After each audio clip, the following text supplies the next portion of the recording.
concernant la puissance affichée, donc vous prenez n'importe quelle activité, vous appuyez sur Play, d'accord?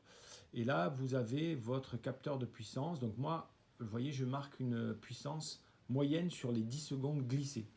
En fait, ça veut dire que toutes les 10 secondes, votre capteur de puissance va envoyer la puissance moyenne sur les 10 secondes et c'est décalé comme ça dans le temps à chaque fois. Donc en fait, c'est la moyenne sur les 10 dernières secondes, puis après on décale d'une seconde, on décale d'une seconde. Donc vous voyez, c'est vraiment extrêmement fiable.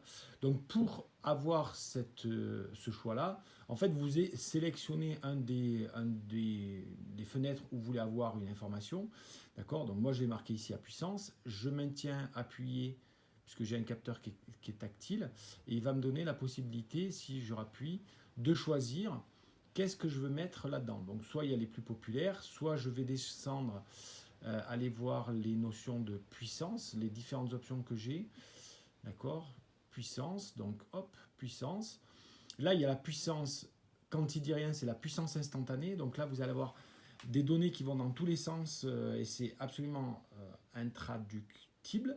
La puissance moyenne depuis le départ de votre séance. Donc ça peut être intéressant des fois sur, par exemple, quand vous faites un test ou si vous faites des intervalles, d'avoir une case puissance moyenne sur l'intervalle, par exemple, mais ça n'est pas pour un suivi de votre puissance instantanée pendant un effort. Vous voyez, après, vous avez la puissance sur les 3 secondes, sur 10 secondes, sur 30 secondes, et vous avez la puissance du circuit ou la puissance du dernier circuit.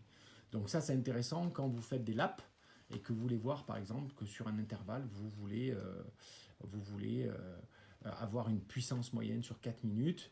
Vous avez la puissance instantanée, mais aussi la puissance moyenne que vous êtes en train de tenir. Ça peut être intéressant. D'une manière plus simple, je vous conseille d'afficher la plus standard et la plus facile, la puissance sur 10 secondes. D'accord? Et ça vous donnera une puissance à l'instant T qui soit la plus fiable de l'effort que vous êtes en train de faire, mais aussi la plus lisible. Si vous prenez la puissance vraiment instantanée ou sur 3 secondes, c'est effectivement la plus fiable à l'instant T, mais difficilement lisible et interprétable.